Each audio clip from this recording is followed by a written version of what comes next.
Arnaud, je suis membre de Police se souvient. Alors, qu'est-ce que je peux dire de plus? Pourquoi vous êtes ici aujourd'hui? Quel est le message que vous voulez lancer? Bon, ben, le message est très clair. Nous soutenons l'action des médecins du Canada qui militent pour un meilleur contrôle des armes à feu. C'est notre but à nous depuis plusieurs années déjà. Donc, nous sommes heureux d'être présents ici pour cette occasion. Qu'est-ce que vous pensez du fait qu'on considère ça comme une crise de santé publique? Est-ce qu'on prend ça du bon angle là, de cette façon-là? Je pense que oui, c'est indéniable. C'est une question de santé publique, compte tenu du nombre élevé de personnes qui sont atteintes par des armes à feu, qui sont handicapées pour leur vie. On a vu des exemples multiples et c'est évident qu'il s'agit d'une question de santé publique. Est-ce que vous réclamez comme mesure spécifique C-71 qui est au Sénat présentement? Est-ce que ça va assez loin selon vous? C'est un pas dans la bonne direction, mais c'est loin d'être suffisant. Mais en fait, bref, c'est tout ce que l'on peut espérer pour le moment. On verra plus tard. Qu'est-ce qui serait suffisant de votre point de vue? C'est-à-dire un contrôle effectif des armes à feu, surtout le bannissement des armes d'assaut et des armes de poing. Et je pense que l'exemple de la Nouvelle-Zélande, la première ministre est extraordinaire. On voit là un leadership politique remarquable qui devrait nous inspirer ici au Canada. Est-ce qu'on peut le faire en anglais?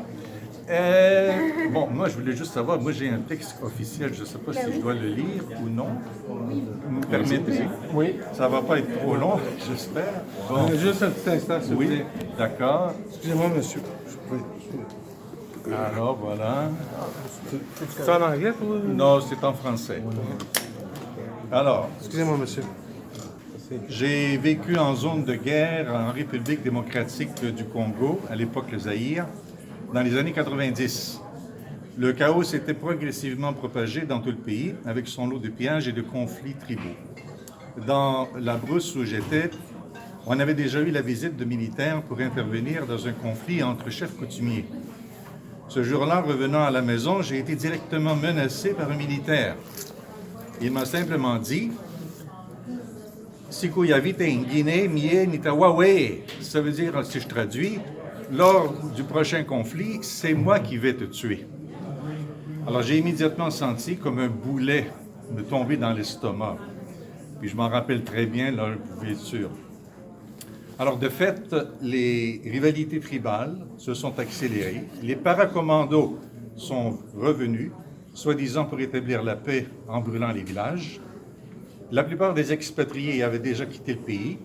Et quant à moi, je suis resté avec mes confrères pratiquement jusqu'au moment de la chute du régime dictatorial du président Mobutu. Alors, en 1910, Mac Rochette, un journaliste du journal Le Nouvelliste de Trois-Rivières, m'a demandé dans une interview s'il y avait des risques de vivre dans la brousse africaine. Ce à quoi j'ai répondu, qu'est-ce qui est le plus dangereux? Être missionnaire en Afrique ou étudiante à la Polytechnique de Montréal? Alors ma sœur Annie a été l'une des premières victimes du drame de la Poly du 6 décembre 89. Le rapport d'investigation du coroner indique que le décès est attribué à des lésions multiples graves au niveau du crâne, du cerveau, section de l'aorte et des îles pulmonaires et l'éclatement du foie. Le tout secondaire au passage dans la tête et dans le thorax de 3 projectiles d'armes à feu. Vous êtes médecin et professionnel de la santé. Vous comprenez mieux que moi de quoi il s'agit. Nous sommes réunis ici pour une cause commune. Nous voulons, de fait nous exigeons, des lois plus sévères sur les armes à feu au Canada. Une journée internationale d'action a lieu aujourd'hui dans 13 villes du pays. Tous s'entendent pour dire que les armes à feu représentent une menace croissante pour la santé publique. Selon Statistique Canada, le nombre de crimes violents commis avec une arme à feu a augmenté de 43 % depuis 2013, soit depuis l'abolition du régime national des armes à feu par le gouvernement de Stephen Harper en 2012, suivi par l'affaiblissement d'une série d'autres mesures en 2015. À peine une semaine après la tragédie de Christchurch en Nouvelle-Zélande, la première ministre Jacinda Ardern a annoncé l'interdiction imminente de toutes les armes semi-automatiques de style militaire. de tous les fusils d'assaut, de tous les chargeurs à grande capacité et de tous les accessoires ayant la capacité de convertir une arme à feu en arme semi-automatique de type militaire. Elle a également émis une ordonnance de reclassification pour les armes semi-automatiques afin de dorénavant empêcher leur vente dans la plupart des détenteurs de permis actuels. Voilà une preuve de leadership politique. Soulignons aussi l'action du gouvernement du Québec qui a instauré son propre régime des armes à réaction à l'abolition du régime fédéral. Le Québec est maintenant l'une des 3 seules juridictions en Amérique du Nord, avec Hawaï et le district de Columbia, qui enregistre les armes sur son territoire, bien que c'est la norme en Europe et la plupart des pays industrialisés. Mais qu'en est-il du gouvernement Trudeau? Les Canadiens attendent depuis de nombreuses années une action réelle et concrète dans ce domaine. Tout ce que ce gouvernement offre aux Canadiens pour corriger la quasi-destruction de l'ensemble des gains législatifs par le gouvernement antérieur, c'est le projet de loi C-17. D'ailleurs, celui-ci ne rétablit que quelques faibles mesures comparativement à ce qu'elles étaient avant leur élimination. Ceci dit, ce projet de loi C-71 est un pas dans la bonne direction et nous l'appuyons. Malheureusement, son adoption avance à pas de tortue au Sénat. De plus, ce projet de loi ne modifie en rien l'accès légal aux armes de poing et aux armes d'assaut. Nous le savons, celles-ci sont conçues pour tuer efficacement et rapidement. Combien de fois encore faudra-t-il rappeler que le même type d'armes légalement accessibles, c'est-à-dire des armes semi-automatiques de type militaire, a été utilisé lors de la tragédie de la mosquée de Québec et tout récemment à Christchurch, où 50 Néo-Zélandais innocents ont été assassinés. Je réitère les paroles que j'ai prononcées à Ottawa au début du mois de décembre 2018, que j'adressais au premier ministre Justin Trudeau. Ne faites pas de compromis. Montrez aux Canadiens comment on se tient debout quand on n'a pas peur du lobby des armes. Je vous remercie.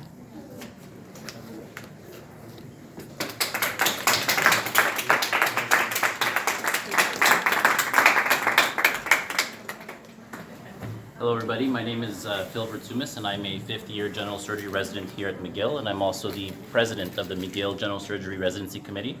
I've been asked to speak to you guys today on behalf of what we are here for today in the sense of Canadian Doctors for Protection Against Guns. I think part of our training, unfortunately or fortunately, depending on how you see it, has to deal with taking care of people who have been shot or have been kind of on the other side of a gun. This is never an easy task for any of us, and we always have to be ready in order to serve and to take care of people when they come into our trauma bays. So I think whether it's just one person, that's enough to help make a change. We want to make public awareness and tell the people that no guns are good when it comes to people coming into our hospitals who are affected by this. And I think it's very important for us to all unite, all the healthcare professionals, and send out the message that we are in support of Bill C-71 and also banning handguns and assault weapons, and that's what we are all here for, to stand today.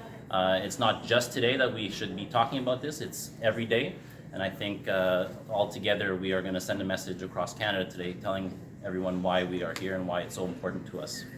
Health professionals aren't usually the type of population to walk the streets, especially doctors. Why do you think this time is different? Healthcare professionals don't walk the streets, but we are first line in the trauma bays when these patients come in. And I can tell you firsthand from experience, when you're dealing with someone who's been shot, you're not just dealing with that patient, you're dealing with the patient's family, with the patient's loved ones.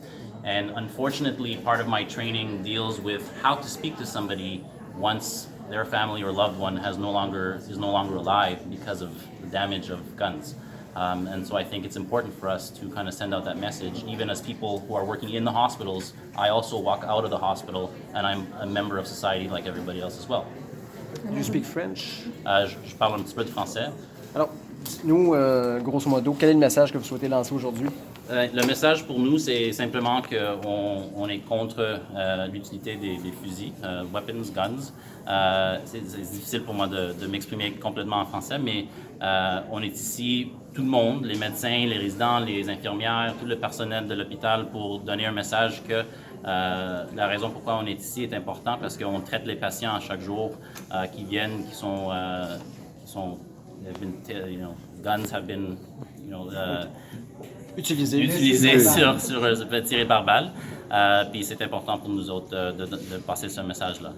C'est bien. C'est un message clair. Pourquoi les gens comme Paulie se souvient, ils militent depuis 1989.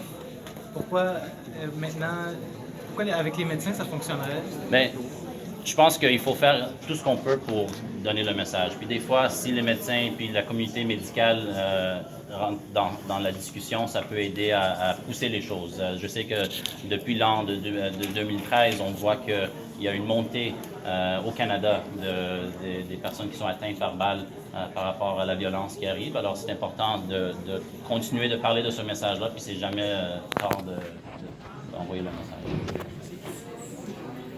Phil Vertsumis. Yeah. I've got a question. Yeah. How many? You said what's the percentage? 42% since 2013. The exact percent. I know that in 2013, let's say across Canada, there was about 200 or so that were affected, and now we're almost at 420. Do you know how many of those? That statistic. How many of those are suicides, and how many of those are criminal-related versus? Unfortunately, licensed I don't. I'm not someone who specializes in Right. that, but I'm sure there's someone here that can help you with that question. What Thank you. ID in your back ID, she can answer these questions. Thank you. Okay, we're gonna plan to have to go for the march in like 5 or 10 minutes, okay, to go walk down to McIntyre. So if we can please just wrap this up in about 5 or 10 minutes.